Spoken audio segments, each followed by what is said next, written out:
du MIFO. Encore jeune, dimanche 19h sur TV Rogers.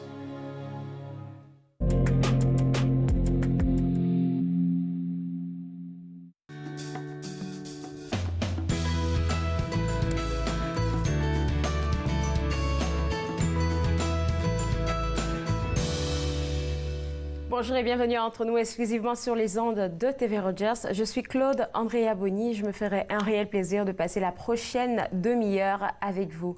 Aujourd'hui à l'émission, nous allons avoir la chance de parler avec notre orthophoniste Roxane Bélanger, avec qui on va discuter de l'importance de la routine dans le développement de la communication chez les jeunes enfants.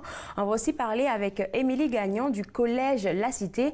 Avec elle, il sera question des différents programmes d'intégration scolaire. Et tout de suite, pour commencer, j'ai la chance de m'entretenir avec l'animateur de l'émission Cinémascope, diffusée sur les ondes de Unique FM.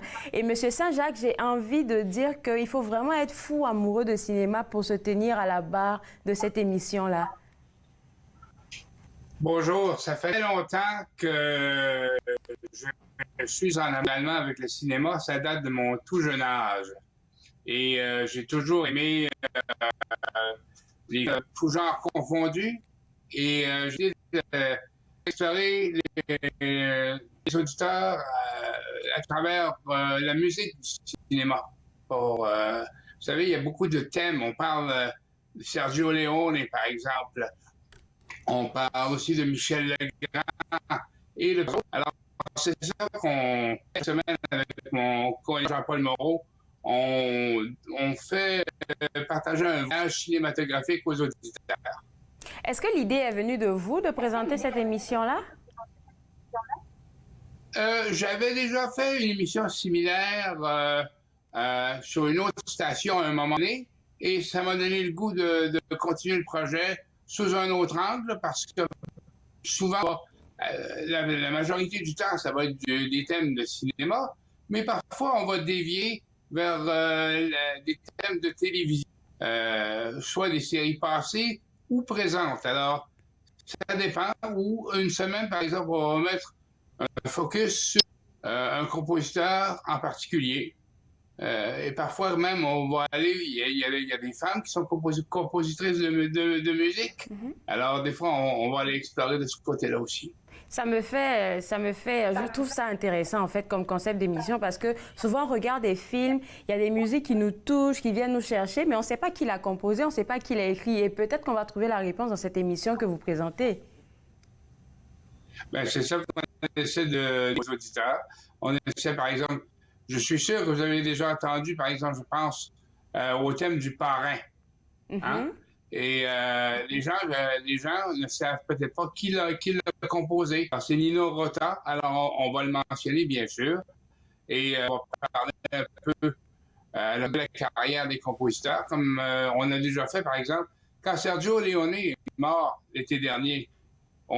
L'émission venait de commencer dans les premières semaines et on a tout simplement consacré l'heure de l'émission à l'œuvre de Sergio Leone.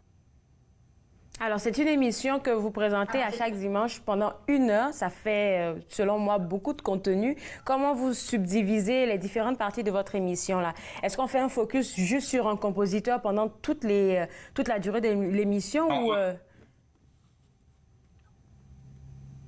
Non, on essaie des thèmes particuliers comme ce dimanche, parce que c'est diffusé le dimanche de midi à 13h. Parce qu'on va être près de l'Halloween, ben, ça va être des films d'horreur. Alors, ouais, c'est ça. Et puis, à un moment donné, on essaie toujours d'avoir des thèmes. Chaque semaine a son thème. Et parfois, une semaine, selon les événements, selon ce qui arrive, comme dans le cas du décès de M. Leone, ben là, on va aller vers lui. Par exemple, on a une limite 8. On est près du jour du souvenir, alors on va voir des musiques militaires, des films de guerre comme Le jour le plus long, des choses comme ça, The Great Escape, un film américain. On a fait aussi, c'était passé durant le temps de la Saint-Jean, on a fait jouer des trames sonores québécoises. Alors, à chaque fois, on change de cap. Littéralement. On ne sait pas qu'est-ce qui s'en vient pour les fêtes de fin d'année. Donc, je me dis que vous allez avoir beaucoup de travail parce que vous avez besoin de nous envoyer du lourd là, pour les fêtes de fin d'année.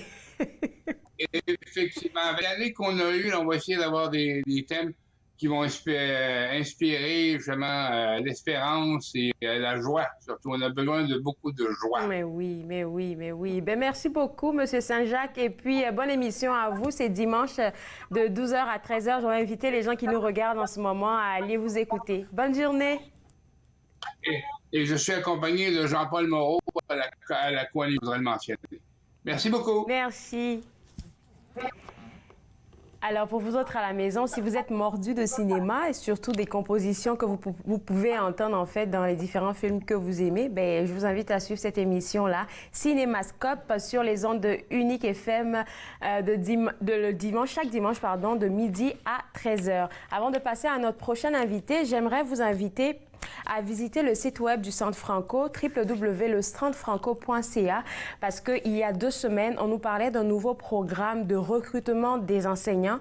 Vous savez qu'en ce moment-là, les enseignants, ils se donnent du mieux qu'ils peuvent, mais ils ont encore besoin, c'est-à-dire tous les conseils scolaires ont besoin encore de soutien dans le corps enseignant. Fait que si vous y pensez, vous êtes invité à visiter le site web là pour avoir accès aux différentes formations qu'ils vous offrent déjà gratuitement et savoir vraiment si ça vous intéresse ou pas de vous lancer dans l'enseignement. Donc ça c'est une information que j'avais envie de passer, mais on va prendre une toute petite pause parce que j'ai envie que vous puissiez regarder cette petite capsule-là qui a été préparée pour les commerces locaux. Regardez ça.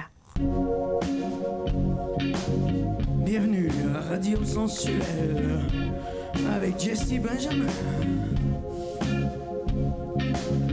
Light beam sur le plancher, code rouge dans les tranchées, faut pas appeler la police. J'étais plus capable de me connecter, ça du délice.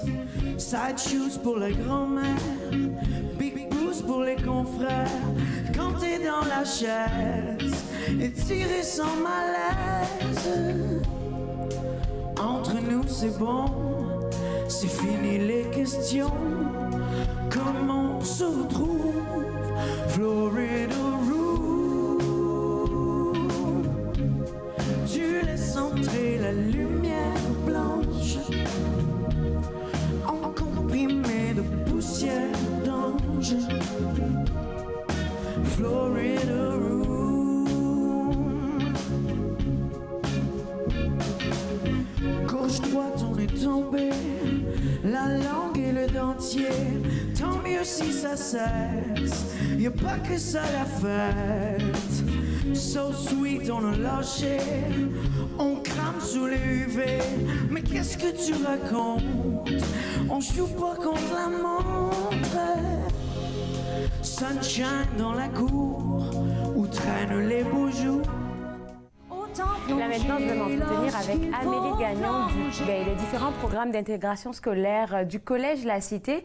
Et je suis tellement contente de parler avec quelqu'un de La Cité parce que je suis sûre que vous avez toujours de belles nouvelles à nous apporter concernant les différents programmes. Bonjour, je suis bien contente d'être ici parmi vous. Alors, ce que j'aimerais demander, c'est que vous êtes dans un département qui est vraiment unique, je vais dire. Donc, le département du Centre de transition de carrière pour adultes. C'est bien ça? Ou c'est un programme? Oui, c'est bien ça. Oui, en fait, le Centre de transition de carrière pour adultes, c'est un centre qui a été relativement nouvellement créé, qui regroupe une panoplie de services et de programmes destinés aux adultes, à la clientèle adulte, francophones, dans le fond, qui sont intéressés à faire des études, à entreprendre des études. Et aujourd'hui, on est content de parler de différents programmes. Le premier dont on va parler maintenant, c'est la formation de base de l'Ontario. C'est quoi comme programme, celui-là? Oui, en fait, si un étudiant adulte est intéressé à effectuer des études postsecondaires au Collège de la Cité, donc on a un programme qui peut les aider au niveau de la préparation académique. Donc, par exemple, si une personne regarde le site web du collège et dit « Mais moi, je pense que je n'ai pas ce qu'il faut, je n'ai pas les prérequis, je n'ai jamais fait le diplôme d'études secondaires en Ontario. » Donc, ou par exemple, je n'ai pas fait les mathématiques qui sont requises par ce programme. Donc, il y a un programme qui existe qui peut les aider à se préparer et c'est gratuit, c'est financé par Emploi Ontario. Si la personne répond aux critères d'admission, c'est un programme qu'elle peut faire à son rythme. C'est offert de façon flexible. Et donc, ça peut permettre aux clients qui sont, par exemple, qui ont des responsabilités familiales ou qui ont déjà un emploi, de faire un horaire à leur rythme. Et aussi, ça leur permet, je dirais, là, c'est tout fait aussi en ligne, en mode COVID. Donc, comme toutes les formations postsecondaires ou presque, tout a été fait, on a fait le virement pour que les formations soient faites en ligne. Donc, on offre de l'appui de ce côté-là pour que la personne puisse se préparer à cette transition aux études postsecondaires. Allez, c'est quoi les critères d'admissibilité pour quelqu'un qui est intéressé à faire ce programme-là? Donc, les critères d'admissibilité, dans le fond, c'est que la personne doit habiter en Ontario. Donc, elle doit être âgée de 19 ans et plus. Et elle doit aussi avoir le droit légalement de travailler au Canada. Donc, on parle, par exemple, des citoyens canadiens, des résidents permanents, les réfugiés acceptés selon la convention qui aurait un permis de travail valide. Donc, mais ce qui est important aussi de peut-être mentionner, c'est que depuis le mois de juillet, avec la pandémie, c'est que le collège est doté d'un nouveau test d'admission pour aider les clients adultes qui n'auraient pas leur papier à intégrer plus rapidement les études postsecondaires. Donc, c'est vraiment comme une façon plus rapide d'accéder aux études postsecondaires. Et ce programme de subvention gratuit peut les aider à intégrer les études plus rapidement. J'ai essayé de voir sur le site web de cette formation-là, de ce programme, la formation de base de l'Ontario. Et il n'y a pas, je dirais, il n'y a pas beaucoup de cours, en fait. Donc, je pense que c'est plus fluide pour surtout un parent qui est à la maison avec les enfants, de pouvoir faire son apprentissage à son rythme, comme tu l'as mentionné, mais aussi en apprenant les bases de qu'est-ce qu'il voudrait faire plus tard. Exactement. Donc, vraiment, quand la personne est intéressée à faire un retour aux études, il va rencontrer un conseiller en formation qui vont déterminer ensemble, bon, c'est quoi le programme d'intérêt, quels sont les objectifs. Ouais. Et là, ils vont faire un plan de formation ensemble qui va répondre vraiment aux besoins du client adulte pour les aider à atteindre le plus rapidement possible l'objectif fixé. Alors, ils vont juste aller sur le site web pour avoir plus d'informations sur la formation de base de l'Ontario. Le deuxième programme dont on va parler maintenant, il m'intrigue parce que je ne sais pas en fait pourquoi on l'a appelé comme ça. Et c'est le programme pour la sécurité économique des femmes. C'est quoi ça, Amélie? Oui, en fait, ça, c'est un programme aussi financé par le ministère de l'Ontario qui aide les femmes à effectuer un retour aux études. Donc, c'est pour des programmes d'un maximum de 1 an, d'une durée maximum de 1 an qui mènent vers l'emploi. Donc, si une femme, par exemple, dit, bon, moi, je suis intéressée à faire un retour aux études pour améliorer ma situation économique, c'est pour les femmes qui habitent encore là en Ontario, qui répondent aussi aux critères dans le sens d'avoir le droit légalement de travailler au Canada. Et la personne doit avoir des difficultés économiques. Donc, dans ce contexte, ce programme-là va financer les frais de scolarité et tous les frais liés à la formation. Mais ce qui est vraiment intéressant, c'est que c'est vraiment comme un programme, c'est une bourse. Il n'y a rien à rembourser. Donc, la personne qui est admissible va recevoir cet argent-là, n'a pas besoin d'en rembourser et elle va également bénéficier d'un appui académique pendant toute la durée de ses études d'une conseillère en formation. Wow, vous faites fort là. Alors donc, qu'est-ce que je comprends de ce programme, c'est que c'est une femme qui a besoin d'améliorer déjà, je pense que c'est l'un des critères, d'améliorer sa situation financière. C'est vers ce programme-là qu'elle doit se tourner dans le fond. C'est bien ça, oui. Donc ça, c'est un programme rapide d'accès au marché du travail. Puis ça va lui donner, en fait, dans le fond, c'est la personne, elle regarde sur le site de l'ESTI. C'est un programme de 1 an qui l'intéresse. Oui, maximum d'1 an qui mène vers l'emploi qui l'intéresse. Donc, elle peut communiquer avec notre conseillère pour voir si elle rencontre les critères d'admissibilité. Et dans le fond, c'est que c'est anonyme. Elle va être dans la classe comme toutes les autres, mais elle, ses frais vont être payés par le programme PCF. Mesdames, là, c'est une occasion franchement à saisir, surtout si vous voulez améliorer votre situation financière. Et puis là, je suis en train de penser qu'elles ne sont pas laissées à elles-mêmes parce que là, Amélie, tu as mentionné plusieurs fois le fait qu'elles sont accompagnées ou les étudiants internationaux ou peu importe, là, sont accompagnés par des conseillers. Ça aide vraiment à savoir qu'est-ce que le marché du travail vraiment a besoin. Oui, ben en fait, ce programme-là, ça ne s'adresse pas comme spécifiquement la clientèle internationale, mais plutôt ceux qui sont déjà au Canada. Au Canada, oui. Mais on parle par contre les résidentes permanentes ou réfugiées selon la Convention, elles pourraient en bénéficier. effectivement, elles ne sont pas laissées elles-mêmes. Effectivement, elles ont de l'appui. Puis on sait très bien qu'avec les études en ligne, il y a certaines personnes qui peuvent avoir des incertitudes. Ouais. Donc, tous nos programmes peuvent les aider à mieux les accompagner au niveau de la technologie, puis les compétences technologiques qui viennent avec pour les aider à mieux réussir leurs études. Le troisième programme dont on va parler maintenant, je le trouve super parce que je pense qu'il est né juste après la pandémie. C'est le programme de deuxième carrière. Je pense que c'est une très belle innovation, selon moi. Oui, ce programme de Zunker, en fait, je dirais ça fait quand même plusieurs années, par contre, qu'il existe, mais il a pris beaucoup d'ampleur suite à la pandémie parce que un des critères, c'est que lorsque si la personne a perdu son emploi pour des raisons d'économie sociale, ça, c'est un des critères d'admissibilité. Donc, c'est certain qu'en contexte de pandémie, malheureusement, c'est arrivé dans plusieurs secteurs qu'il y a eu tout ça au niveau des emplois. Donc, ça fait en sorte que le bassin de personnes qui pourraient être admissibles à la deuxième carrière est beaucoup plus large. Donc, on parle encore de personnes dont les frais de scolarité, les frais liés à la formation, on parle des livres, les matériaux obligatoires pour la formation et dans certains cas aussi, les frais de subsistance peuvent être partiellement défrayés par le programme deuxième carrière. Mon Dieu, ça c'est un cadeau. J'ai une dernière question, je devrais dire pour toi, Amélie. Est-ce que pour tous ces programmes-là, pour les gens qui sont intéressés, qui nous regardent en ce moment, il y a possibilité de clavarder juste pour avoir plus de détails avant de se lancer dans quoi que ce soit? Oui, définitivement. Donc, dans le fond, nous, je peux donner peut-être le numéro de la réception du Centre de transition de carrière pour adultes, qui est le 613-742-2475. Donc, en appelant ce numéro, la personne peut prendre un rendez-vous avec un conseiller en formation.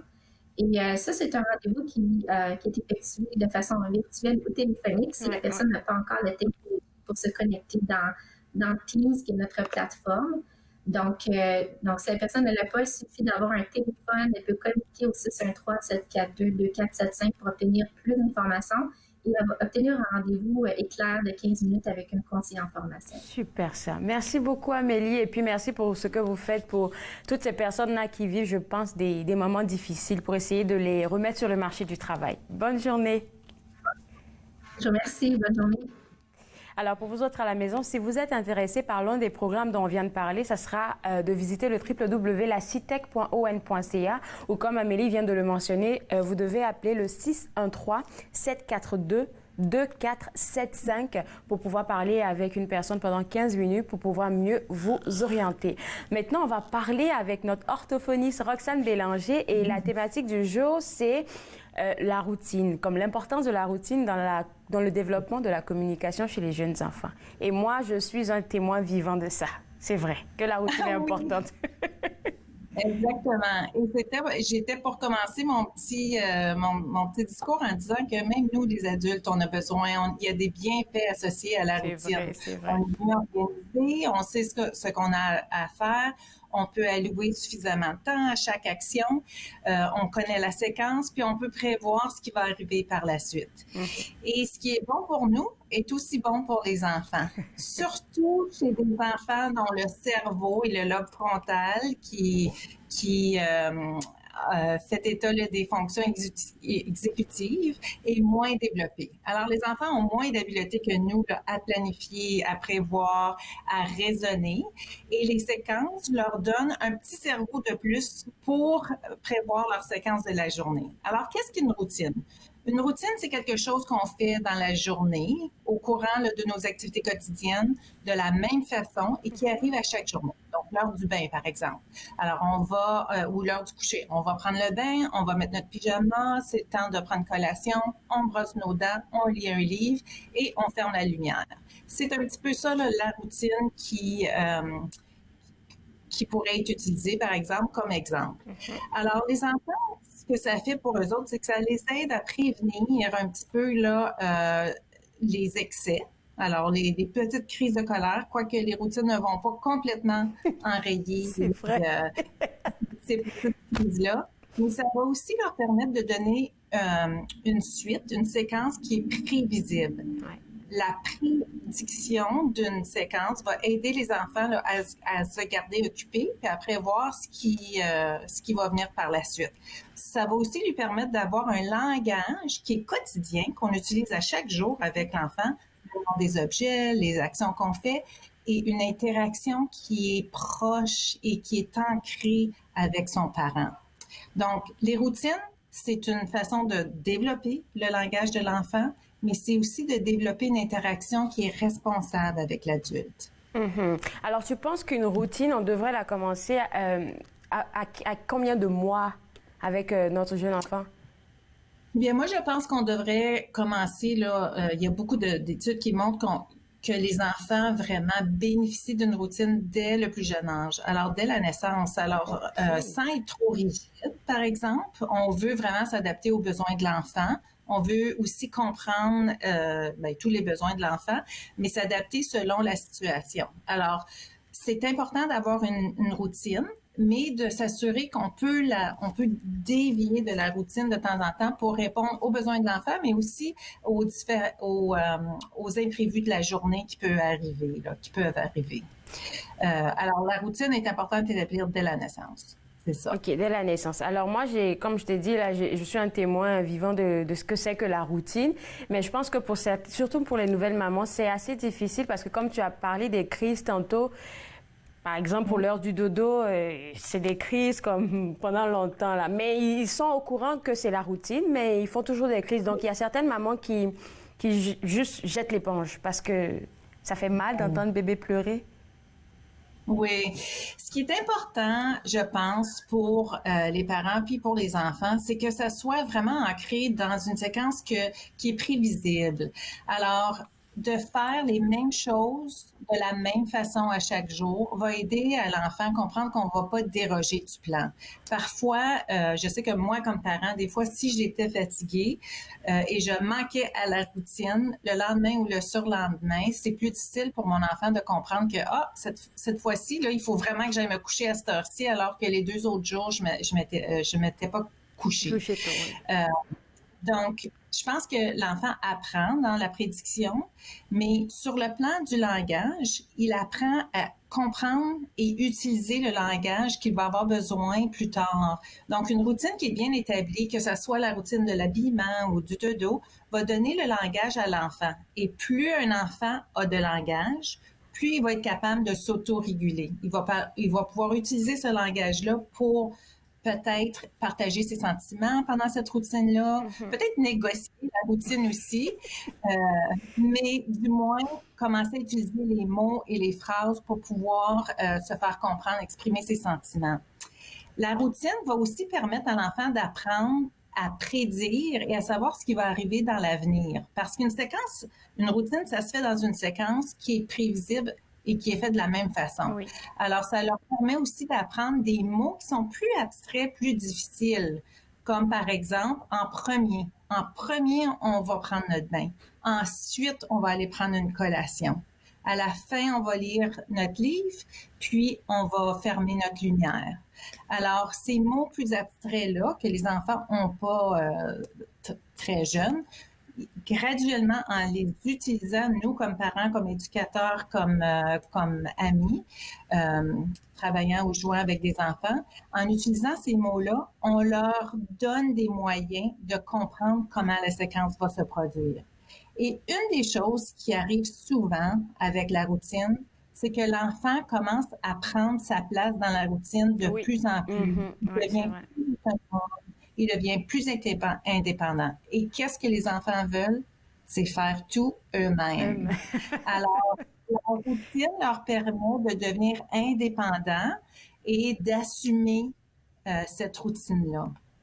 Et donc, d'avoir un peu plus de contrôle, le contrôle de soi là, par rapport à la tâche, quelle est la prochaine étape, comment eux vont participer à cette étape-là. Alors, la routine, c'est vraiment riche sur le plan du langage, au niveau des fonctions exécutives, de planification, puis ça a un lien aussi avec plus tard ce qui va arriver dans les routines à l'école. Il y a plein de nouvelles routines à laquelle l'enfant va être exposé à l'école et il va avoir besoin d'avoir maîtrisé routines personnelles pour pouvoir les appliquer dans des routines plus complexes. C'est tellement vrai. Qu'est-ce que tu dis? Ça permet à l'enfant de ne pas être perturbé parce que s'il a déjà une habitude, une certaine routine à la maison, quand il y a une routine à l'école ou à la garderie, il sait que c'est des affaires qu'il faut mettre en place et il peut se mettre dans le moule, en fait, sans problème. C'est ça. C'est ça. Et souvent, c'est que ça leur permet aussi de voir qu'en accomplissant la routine de plus en plus vite, ça leur permet d'accéder à d'autres jeux, d'autres routines qui les intéressent plus, là. Ouais. Et puis, tu nous dis ça très, très souvent quand on parle de développement de communication chez les enfants, puis surtout pour les parents qui nous regardent, c'est de toujours, comme tu dis, là, dialoguer, dire qu'est-ce qui est en train de se passer à l'instant T quand on le fait.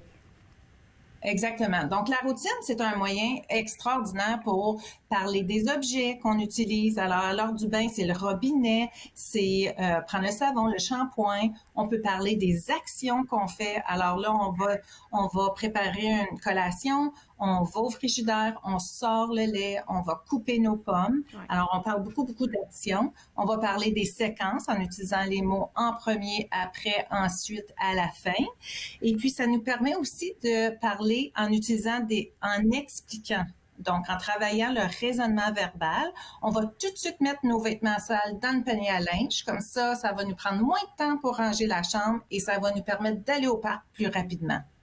Donc, établir des liens pour l'enfant à travers le langage. Et puis, ça aide les parents aussi, là, parce que imagine que tu établis une routine avec ton petit, qu'il doit comme prendre son linge sale, le déposer dans le panier. Ça te fait moins de travail parce qu'il sait qu'est-ce qu'il fait. Exactement. Puis le parent, pendant toute cette routine-là, peut être un accompagnateur, puis vraiment mettre des mots sur les actions de l'enfant. Alors, c'est une source très riche pour le parent pour modeler des bons modèles de langage, pour répéter peut-être des mots qui sont difficiles pour l'enfant. Robinet, un robinet, on tape le nombre de syllabes, par exemple. On répète le mot, on accentue un son difficile. Oui, la chaudière, on va remplir la chaudière. Oui. C'est ça, la baignoire, oui. Alors là, il va nous rester 1 minute 30. Là, on aimerait aussi parler aux parents du bilan de communication qui est gratuit, que vous offrez si on pense que notre enfant a un problème de communication. Exactement. Alors, Premier Mot a un site web, www.premiermot.ca. Et sur le site web, vous pouvez, comme parent, aller remplir le bilan de la communication, qui est un outil très rapide de dépistage qui vous permet de savoir est-ce que mon enfant va bien ou est-ce que mon enfant a un retard. Et si l'enfant a un retard identifié à la suite du dépistage, le parent peut commencer les démarches et compléter la référence à nos programmes de service. Merci beaucoup, Roxane, d'avoir partagé ces informations avec nous. On se voit une prochaine fois. Bonne journée. Bonne journée. Alors, pour vous autres à la maison, comme elle vient de le mentionner, c'est gratuit, le bilan de communication, www.premiermot.ca. C'est le site web à visiter, si vous voulez plus d'informations. Moi, je me suis fait le plaisir de passer cette demi-heure avec vous. On sera de retour demain pour la dernière émission de la semaine. Donc, demain, vendredi, à partir de 11h, on aura notre expert en marketing numérique, Grace Boussanga, qui va nous parler de comment mieux utiliser les médias sociaux en cette période de pandémie et de plein d'autres affaires. Alors, on se voit demain à 11h. Au revoir.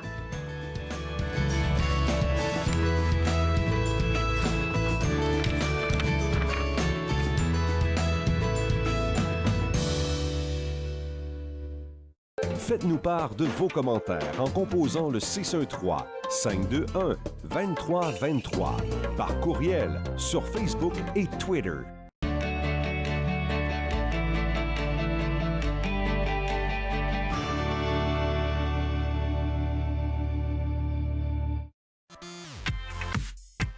À la prochaine émission de Suivez-moi, on découvre les plateformes sociales de Jacobus, un rappeur acadien originaire de la Nouvelle-Écosse. Suivez-moi, jeudi 20h sur TV Rogers. Les commerces, les restaurants et les services locaux d'Ottawa font partie importante de notre tissu urbain. Nous pouvons les aider en ces temps difficiles. Commandez chez eux en ligne, achetez des chèques cadeaux à utiliser plus tard, commandez des repas à emporter ou à livrer, démontrez votre soutien sur les réseaux sociaux. S'il vous plaît, faites-le aujourd'hui. En savoir plus, visitez ottawa.ca/acheter local. À la prochaine émission, on va aller faire un voyage en train pour aller entendre le conte à M. Yves Saint-Pierre. Vous embarquerez avec nous. Viens que je te raconte, dimanche 21h sur TV Rogers.